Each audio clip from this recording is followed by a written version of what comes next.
Olá, meus amigos, minhas amigas. Dando um tempo que o pessoal ia entrando. Bom, boa noite. Sou Gilson Dias, candidato à presidência da República, avulso, na chapa em que tem como vice-presidente, candidato a vice-presidente, o Dr. Arthur Leão. E hoje nós vamos ouvir a Nilma de Nascimento, de Jacobina, da Bahia. Eu vou chamá-la para ela ingressar daqui a alguns instantes.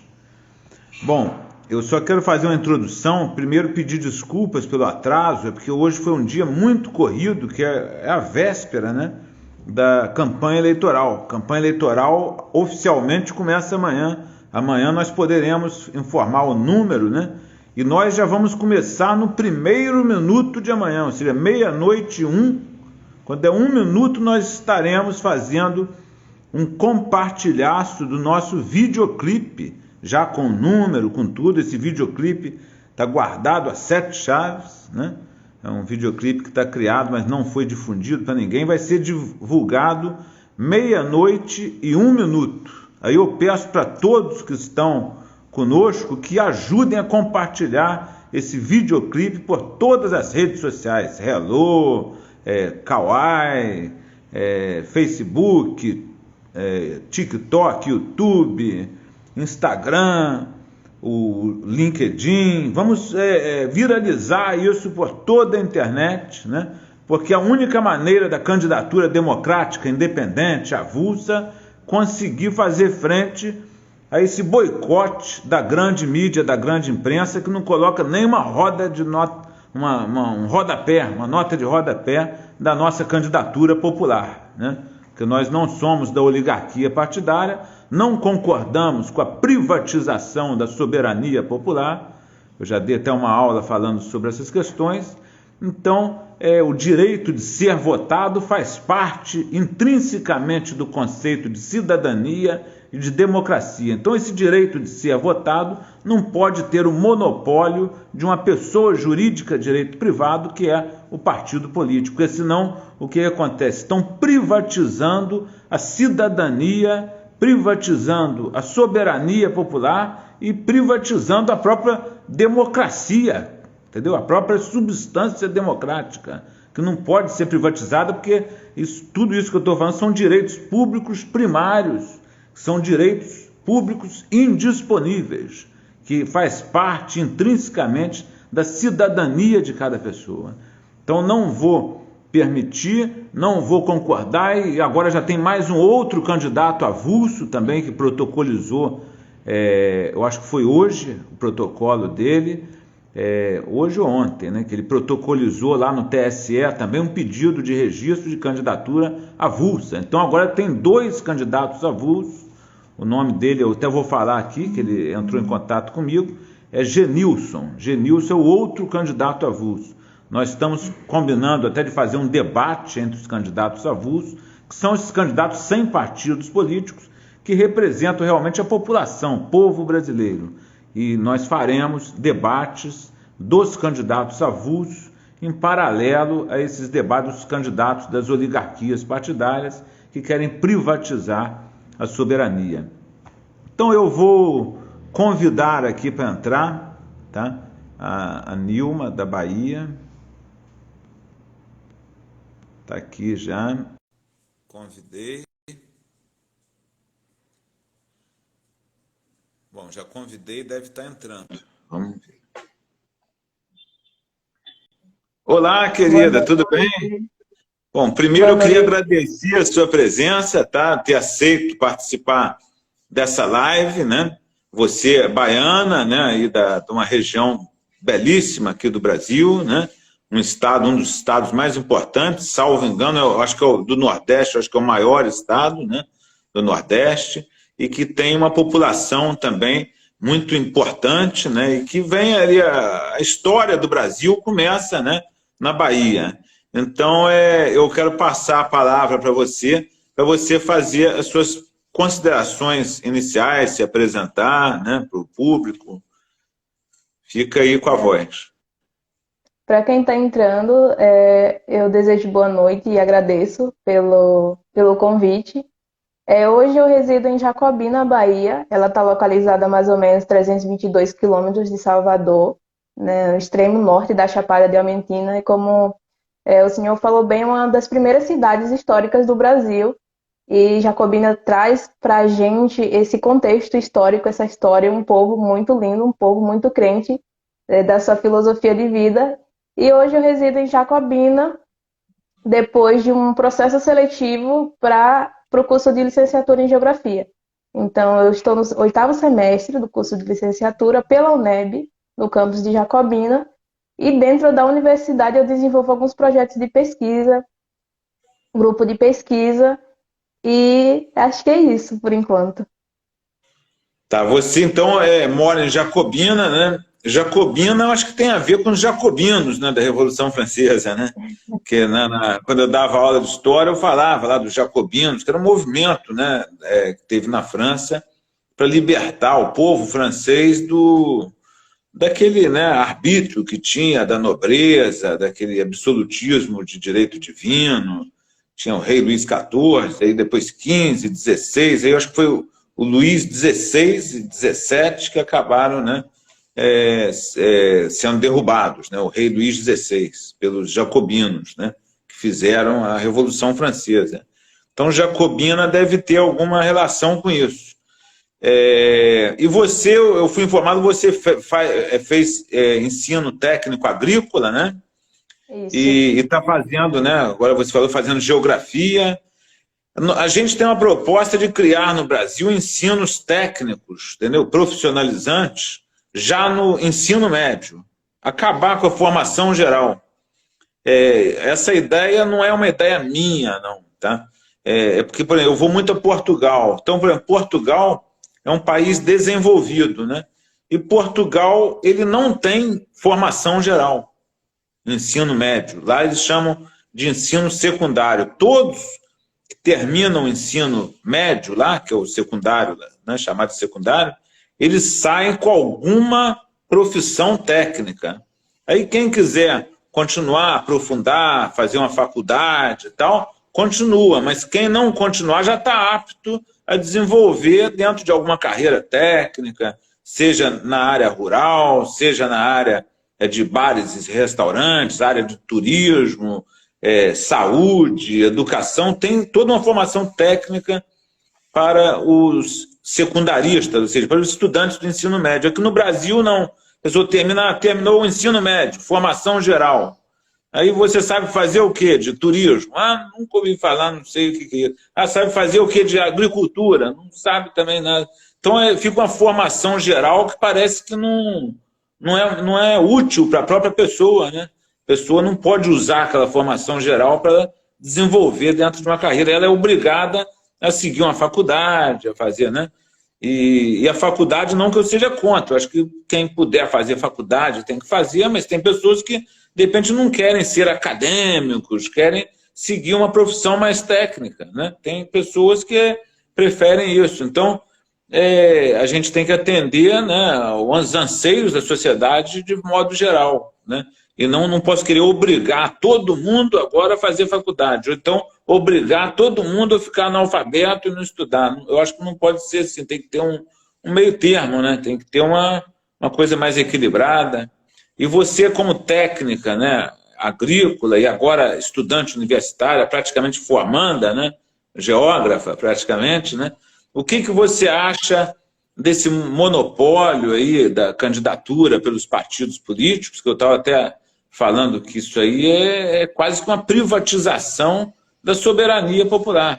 Tanto é que o Brasil é o único país que tem isso, de você só poder ser candidato se tiver num partido político. Eu estou inaugurando a candidatura avulsa, a primeira candidatura avulsa da história, né, com base na Convenção Americana de Direitos Humanos, na Constituição também, federal, mas, em regra, as candidaturas são partidárias. E os partidos são pessoas jurídicas de direito privado. Então, eles monopolizaram a soberania popular, né? Então, eu queria que você falasse um pouco sobre isso e falasse também sobre as suas ideias com relação ao ensino, ao desenvolvimento tecnológico, as suas experiências na iniciação científica, né, que você falou que faz parte também, que é uma pesquisadora, né, faz parte das pesquisas de iniciação científica. Queria que você falasse sobre o que são essas pesquisas, suas experiências, né, e sobre isso. Bom, primeiramente, o nome Jacobina, ela é o nome indígena dos índios Paiaiás. Se denomina Wakupina, que é uma palavra que significa caminho das águas, mais ou menos isso, a tradução. Segundo, a minha formação no IFE, ela foi importante pela qualidade do ensino na época, mas foi limitado, eu me vi limitada porque era um único curso, era o curso técnico agropecuária. Nesse curso, eu fiz o ensino médio vinculado ao curso técnico, mas eu não tive a oportunidade de ter uma introdução a artes, a pintura, a teatro, por exemplo. Então, o que eu vejo de um dos problemas do ensino técnico é esse, porque, de fato, exige uma diversidade, e agora, pós-pandemia, a gente tem uma diversidade do público na área de ensino. A gente tem múltiplas características desses alunos. Então, de fato, o mercado de trabalho também exige as condições familiares, enfim, todas as condições sociais que a gente foi imposto nesses últimos 2 anos de pandemia. E aí o ensino técnico ele tem que acompanhar isso também, porque existem alunos que desenham, existem alunos que cantam, existem alunos que lidam com tecnologia, com celular, com programas muito bem, e existem ainda aqueles alunos que preferem ir para cursos mais tradicionais, vamos dizer assim, como a engenharia, a medicina, enfim.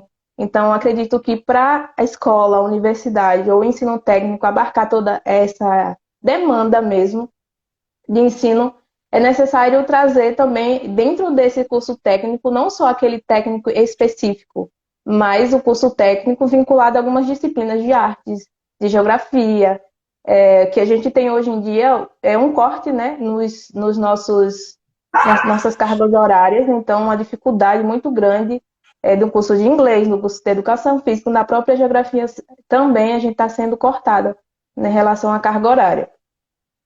E pegando um gancho nisso, falando sobre universidade pública, também vinculada também à nossa situação política do país, o que a gente vê hoje é uma descrença mais da população em relação à política. Então, o que a gente ouve muito é pessoas dizendo que não acreditam em política, eu não gosto de política, porque de fato não sabem o que realmente é fazer política no dia a dia. Então, é uma dificuldade do senhor hoje em dia trazer isso como um partido sem partido, né? Trazer hoje para a população voltar a crer em um ideal.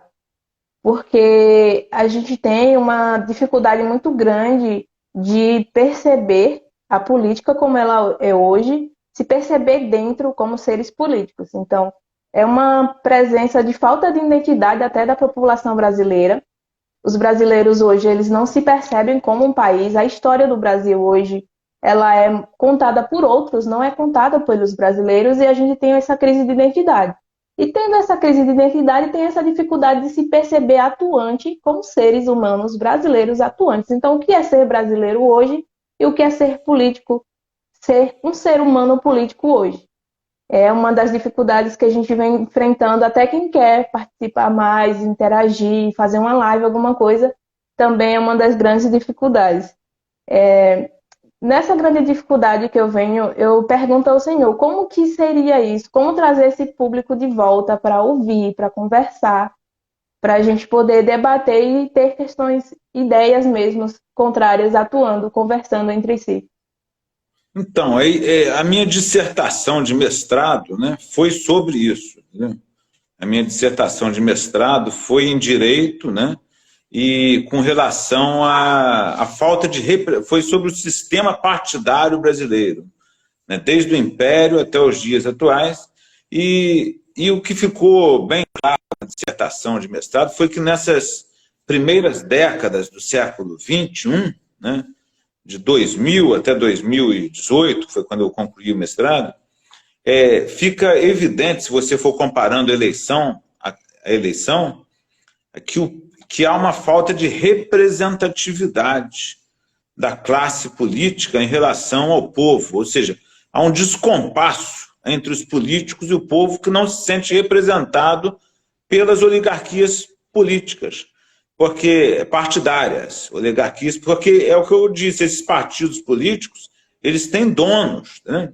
Eles são pessoas jurídicas de direito privado.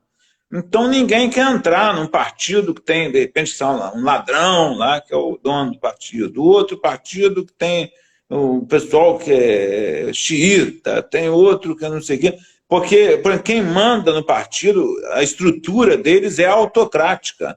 Então, se você entra lá como soldada do partido, você vai morrer cabo do partido, né? Não tem crescimento, não tem, por melhor que você seja, porque a ideia deles é defender o interesse dos donos dos partidos.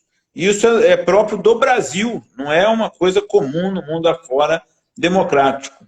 Então, o que essa crise de identidade que você está falando, na verdade, isso aí é a falta de representatividade, né, do povo brasileiro. O povo brasileiro está cansado disso, e isso vem sendo mostrado matematicamente, como ficou mostrado na dissertação, do número crescente de votos brancos, nulos e abstenções.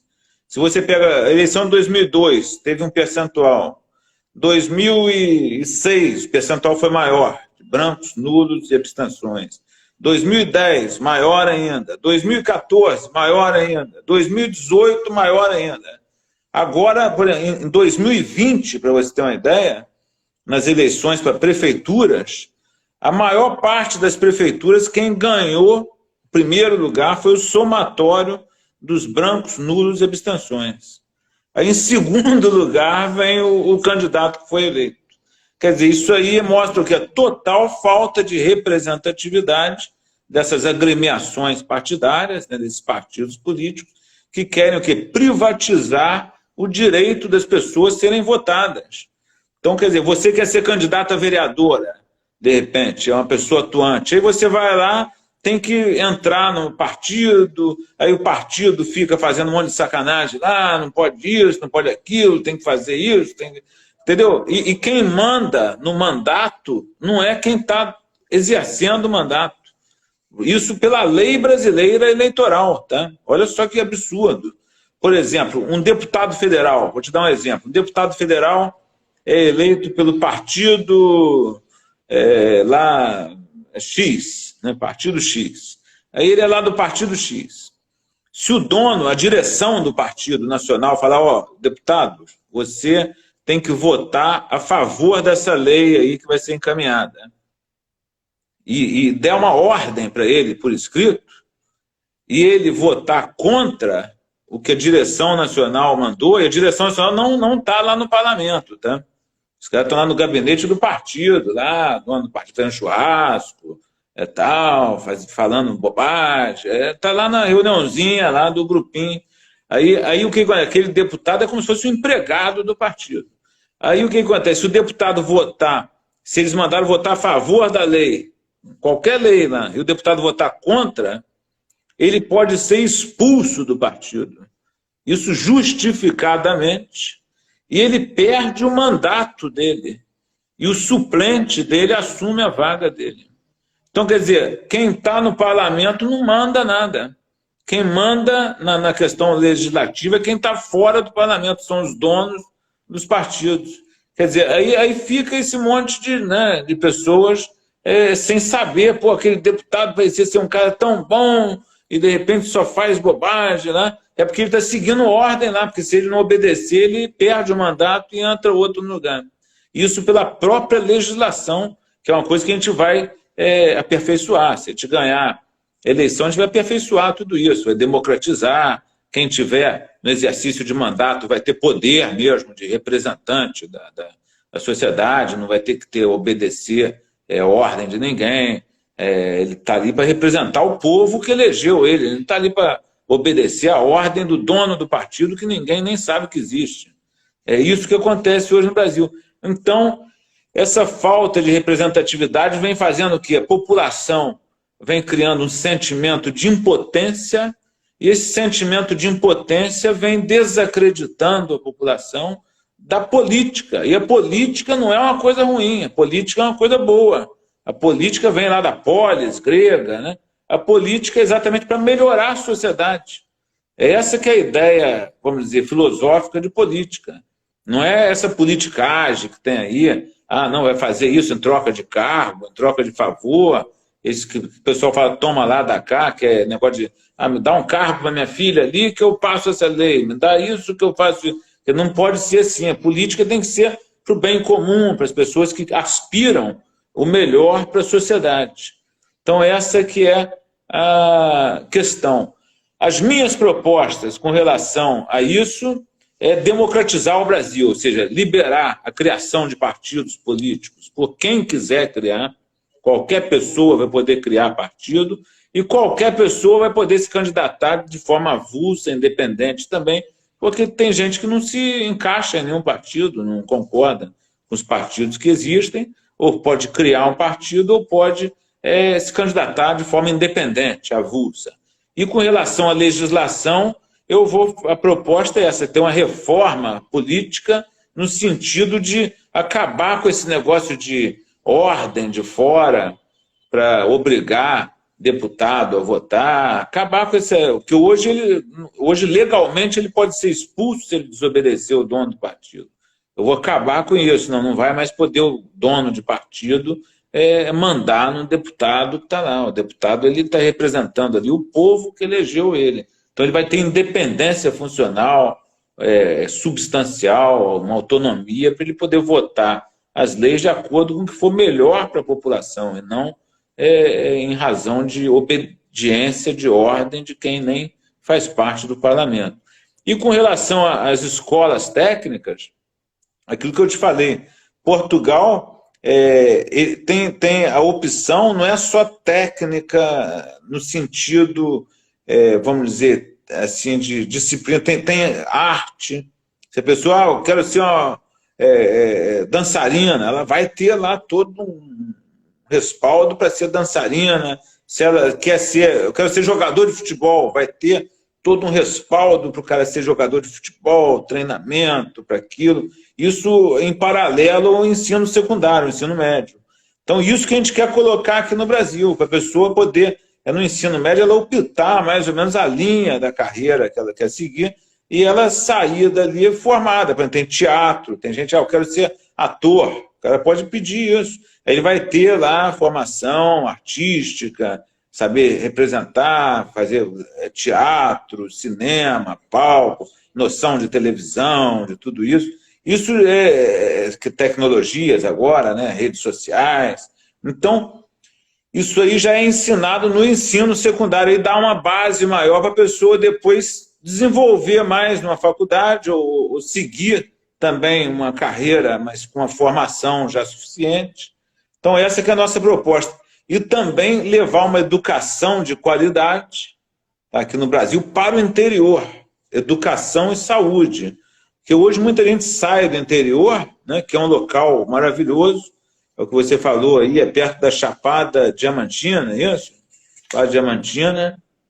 Então, e você falou que Jacobina tem origem indígena, né? Eu nem sabia. Porque os jacobinos eram lá da Revolução Francesa, mas a Jacobina aí já é de outra origem, né? Quer dizer, uma origem indígena, brasileira. Então, quer dizer, a gente aprende muito conversando com todo mundo, né? E a gente quer levar o que é saúde de qualidade e educação de qualidade para o interior também. Inclusive centros poliesportivos, né? E culturais, tal, que nós pretendemos construir centenas desses centros no interior do país, para que a pessoa tenha emprego no interior, que ela possa ter uma formação no interior, sem ter que ir para a cidade grande. Porque o Brasil, não sei se você sabe, mas São Paulo, hoje São Paulo é a maior cidade da América. Quando eu falo América, todas as Américas. A maior cidade da América hoje, a quarta maior do mundo, é São Paulo. Quer dizer, nos Estados Unidos não tem nenhuma cidade maior que São Paulo. A cidade do México, que já foi até maior do mundo, hoje é menor que São Paulo. Quer dizer, São Paulo é a maior cidade do mundo, porque o Brasil ele concentrou alguns serviços bons só nas capitais. Aí praticamente obriga a pessoa a sair do interior onde ela mora para ir para uma capital que já está sobrecarregada de pessoas, com milhões de pessoas. Aqui eu moro numa área nobre até aqui, do Rio de Janeiro. Você desce aqui do prédio, no apartamento, cheio de mendigo na rua, cobertor, colchões, pessoal, tudo que não tem onde morar mais, não tem onde dormir, não tem, entendeu? Então ficou uma situação insustentável, você não vê em outro país. Quer dizer, você vai na Europa, o Brasil tem 216 milhões de pessoas. Na Europa tem 450 milhões. E a Europa é menor do que o Brasil. E você vai lá, você não vê uma concentração dessa igual Rio de Janeiro, Salvador, São Paulo. Você não vê tipo uma metrópole gigantesca, cheia de pessoas, barracos, favela para todo lado, comunidade. O pessoal não tem onde morar, não tem, entendeu? Aí você amontoa numa grande cidade, aqui no Brasil. Por quê? Porque o interior não tem estrutura. Lá na Europa, você vai para o interior da Europa, numa capital, é a mesma coisa. Mesmo serviço que tem na capital, tem no interior.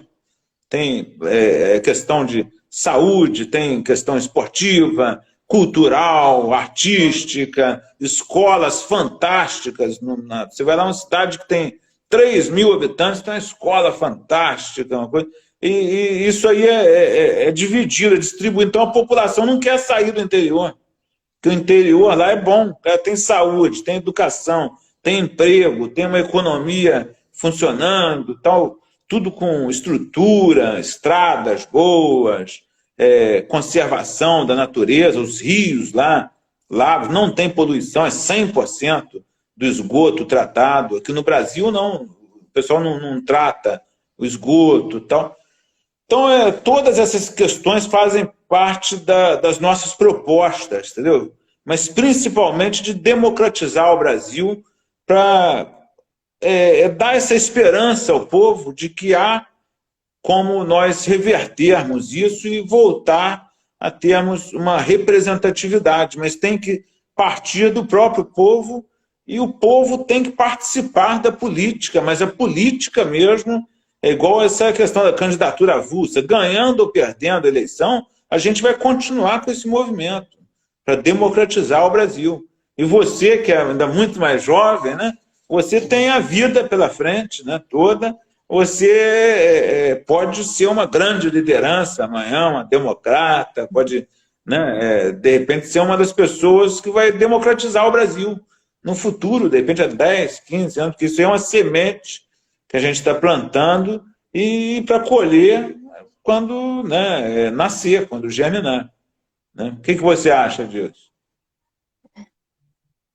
Falando de deslocamento da população, que foi muito frequente para as cidades, né, procurando melhores condições de vida, eu fui uma dessas deslocadas. Eu vim de uma cidade muito menor, de um povoado, e aí vim para Jacobina para estudar, para tentar mudar a realidade que eu tinha lá. Só que chegando aqui em Jacobina, vendo a situação e as condições da universidade, o que hoje eu venho trazer de contribuição na conversa são essas dificuldades dos alunos dentro da universidade mesmo. Para aqueles que querem realmente o ensino universitário, para aqueles que não têm escolha, mas que procuram uma melhor condição e acham que a universidade também é esse caminho. Por exemplo, a gente tem políticas de permanência estudantil nas universidades. Só que essas políticas geralmente são bolsas. Essas bolsas têm um valor específico e essa bolsa está congelada há 5, 10, 15 anos. Então, se você tem uma bolsa de R$ 300, por exemplo, há 10 anos atrás, hoje em dia, o que R$ 300 ela paga para um aluno que está morando a mais de 100, a mais de 200 quilômetros de casa? Provavelmente só o aluguel. Fora isso, as dificuldades no ensino de material escolar, de fato, o deslocamento, a conjuntura de todas as políticas da universidade não abraçam esses alunos e existem hoje vários relatos estudantis, de movimentos estudantis mesmo de alunos passando fome, passando situações de violência dentro da universidade. Então, a gente tem uma carga horária excelente dentro dos cursos, falando da minha realidade, principalmente aqui em Jacobina, mas a permanência desses alunos é muito dificultada. O regimento, o regulamento de carga horária é um, a gente tem que cumprir essa carga horária, mas a gente não tem, por exemplo, o número de seguro. A gente foi para estágio recentemente e a gente deveria ter a documentação assinada pelo diretor da escola que a gente iria estagiar por nós, e nesse documento constava o número de seguro. Só que a gente estagiou e não conseguiu esse número de seguro dentro da universidade. A gente tem regulamentos atrasados ou inexistentes, que é uma dessas dificuldades. Então, o que eu penso que poderia melhorar essas condições? Bolsas de iniciação científica, bolsas de pesquisa científica. A gente percebeu depois da pandemia que a ciência ela é muito importante.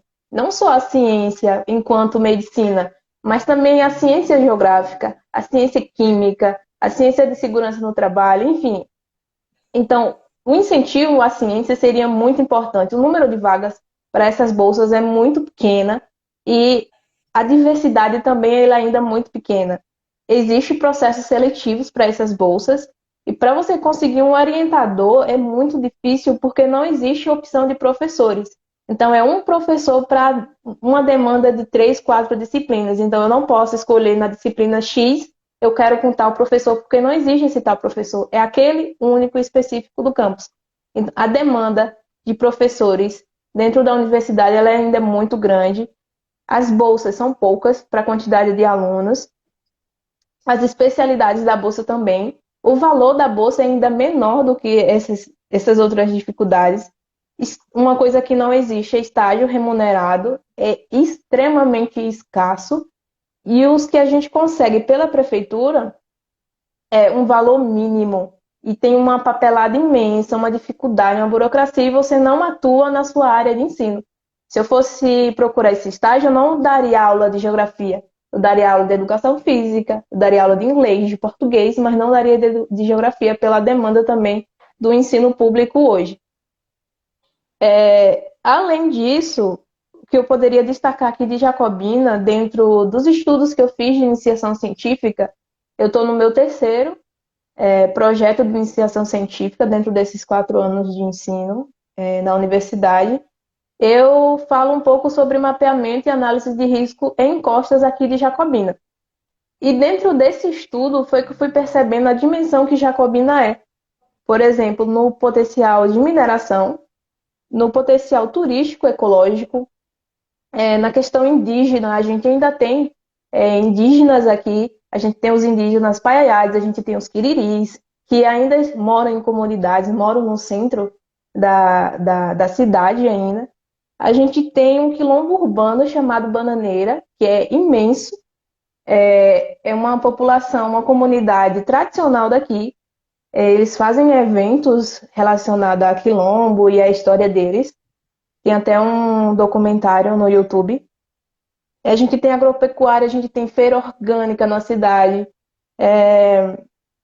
E dentro disso, a população de Jacobina, nessa diversidade toda, a partir da década de 30, ela cresceu imensamente, muito rápido. E esse crescimento ele gerou algumas dificuldades dentro desse ordenamento territorial. Então, nesses projetos de extensão que eu venho estudando, a gente vem falando um pouco sobre planejamento e ordenamento territorial. Por exemplo, mais precisamente em áreas de encosta, né? No caso, no meu trabalho. O que a gente tem hoje no Brasil, falando de Brasil, não só da cidade de Jacobina, mas na realidade de praticamente todas as cidades brasileiras, sobre esse planejamento e ordenamento territorial. As políticas de gestão e planejamento é sempre em razão não do risco, mas sim do desastre. A gente teve recentemente no Rio de Janeiro, né, aquele deslizamento de terra. A gente tem muito queimadas, por exemplo, deslizamento de terra. E uma coisa frequente no Brasil, essa dificuldade de estabelecer parâmetros de pluviosidade, enchentes, todas essas questões. E sempre é uma gestão para o desastre, nunca para prevenir. Então, nesse trabalho, a gente vem pontuando algumas questões já de prevenção, e aí a gente traz alguns conceitos dentro da minha perspectiva, que é a geografia de educação para o risco, na perspectiva geográfica. Porque o que atuam hoje nesses desastres, nessas crises, depois que o risco ele já aconteceu, não é mais risco, já é o desastre, essas medidas de acolhimento das pessoas, de medidas de contenção, aí entra a defesa civil, entra bombeiros, brigadistas, no caso de incêndio. Só que a gente tem que parar para pensar o quanto que a gente gasta com isso, com desastre. Será que a gente não gastaria um pouco menos se a gente tomasse medidas educativas de prevenção? Aí eu venho pontuando nos meus trabalhos sobre isso, sobre essas maneiras não estruturais. Quando a gente pega uma engenharia e faz uma medida de contenção de uma encosta, por exemplo, para não ter deslizamento, essa é uma medida estrutural. A gente pega engenheiro, calcula e faz. O que eu venho trazendo agora, nesses trabalhos e hoje, para a população que está assistindo e para o senhor, é sobre uma possibilidade da gente trabalhar sobre uma perspectiva de prevenção do risco, uma educação para o risco. E falando de educação para o risco, tem o senhor estudou em Coimbra, né? E tem uma galera lá em Coimbra que estuda risco fortemente, porque em Portugal tem várias situações de incêndio, calor, então eles trabalham com isso mais há um tempo. E aí eu conhecia um pessoal de lá num evento, e no Brasil é muito novo ainda essa questão de prevenção do risco, de trazer a comunidade de fato para estudar, para saber como agir, para onde ir, o que é que eu devo fazer, se eu devo construir a casa nessa encosta, porque muitas das vezes a gente não tem a possibilidade de construir a casa em outro lugar. A realidade do brasileiro hoje, em questão de tratando-se de cidade, é bem complexa quando a gente fala em cidades e ordenamento territorial dessas cidades principalmente. Então, muitas das vezes a população ela não tem outro lugar para morar. Aquele terreno é mais barato, é mais perto da família, ou é um terreno que herdou dos avós, enfim. E aí, o que essa população precisa ter para construir naquele lugar específico? Porque eu não tenho outro lugar, eu não tenho mais dinheiro para comprar um terreno mais plano, por exemplo. Então, eu vou para a área de encostas. Significa que a gente vai tirar toda a população que já está na área de encostas? Não. Porque ela já mora lá há um tempo, porque herdou aquele terreno de família, tem história ali, tem vivência. Mas existe hoje a capacidade de a gente trabalhar com ensino, com estudo mesmo, trazer o pessoal da geografia, da engenharia, os ambientalistas, para trabalhar em conjunto para tornar a vida daquela população mais segura. E muitas vezes, citando alguns exemplos de estágio que eu tive, eu estagiei recentemente com alunos do 8º ano do Ensino Fundamental 2, e aí a percepção de risco que eles tinham. A gente trabalhou bastante sobre isso, porque todos nós temos uma percepção de risco. Só que muitas das vezes esse risco é negligenciado. Tem riscos em si que a gente não consegue determinar e nem prevenir, mas a grande maioria deles a gente tem como prevenir para que isso não vire um desastre de fato e a gente consiga, e a gente perca vidas, tenha danos morais e imateriais, por exemplo. Então é isso que eu venho trazendo nos 3 trabalhos de IC e trabalhando até hoje dentro da universidade. E é isso que eu trago hoje para a gente na nossa live. Ó, Nilza. Nilza ou Nilma, teu nome? Nilza. Nilma. Nilma. Desculpa, Nilma. Nilma, você é um exemplo, tá, de pessoa assim, que o Brasil precisa. O Brasil precisa de pessoas assim, igual você, para ajudar. Por exemplo, se eu for eleito, você vai trabalhar no Ministério das Cidades. Porque você vai ajudar a organizar as cidades brasileiras. A gente precisa de pessoas empenhadas, pessoas que estão estudando, produzindo, que estão... Você falou aqui, você deu uma aula aqui de encostas, né?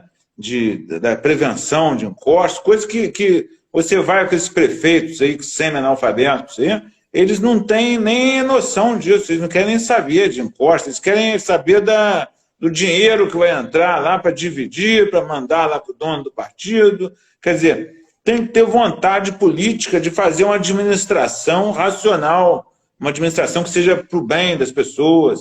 Quer dizer, você fazendo um estudo sério aí para proteger pessoas, né, de desastres, de desabamentos, né, proteger a vida das pessoas. E isso aí, infelizmente, no Brasil de hoje não é valorizado, mas o que a gente vai construir vai ser valorizado.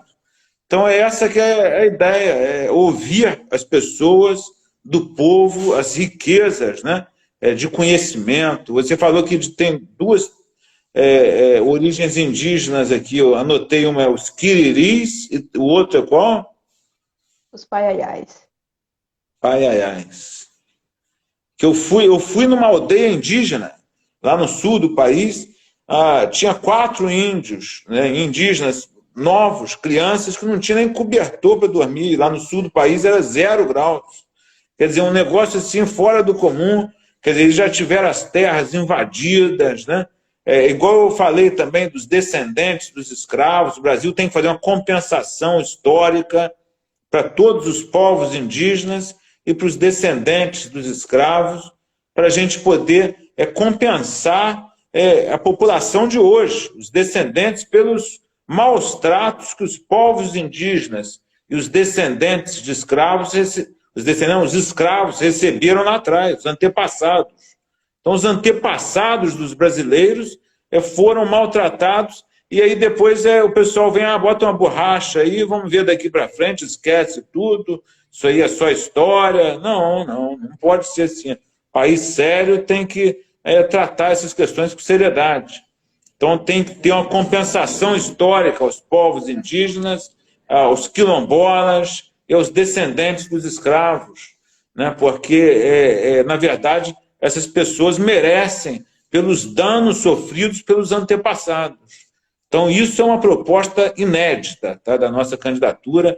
Ninguém nunca falou de uma compensação que eu estou falando aqui, substancial. Eles falam, não, vamos dar uma cota de 10%, cota de 20% para entrar em faculdade, mas isso aí não resolve. Tem que ter uma compensação séria para todos os descendentes indígenas, né, os povos indígenas e os descendentes dos escravos, porque eles sofreram, aquilo não foi reparado, nunca foi reparado.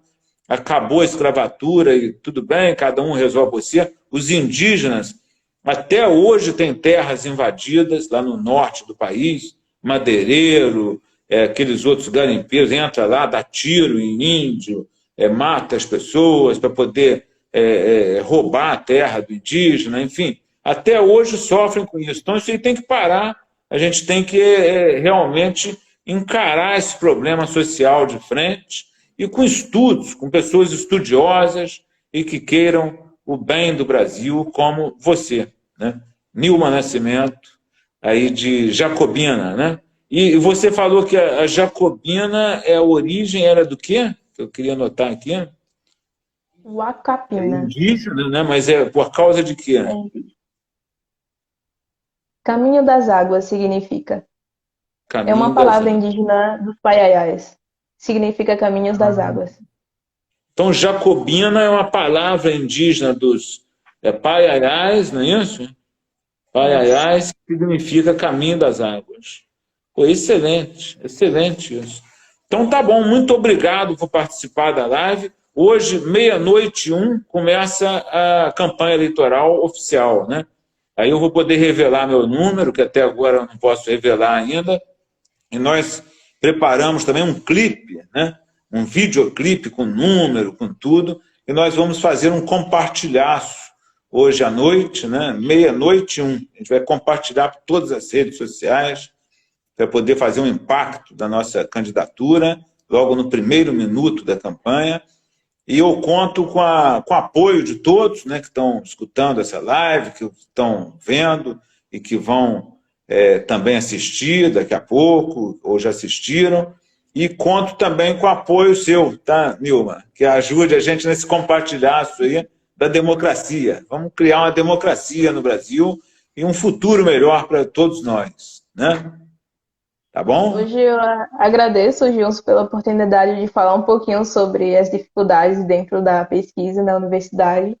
E agradeço a todo mundo que foi entrando. Tem vários nomes conhecidos que vieram me ouvir hoje, nessa noite.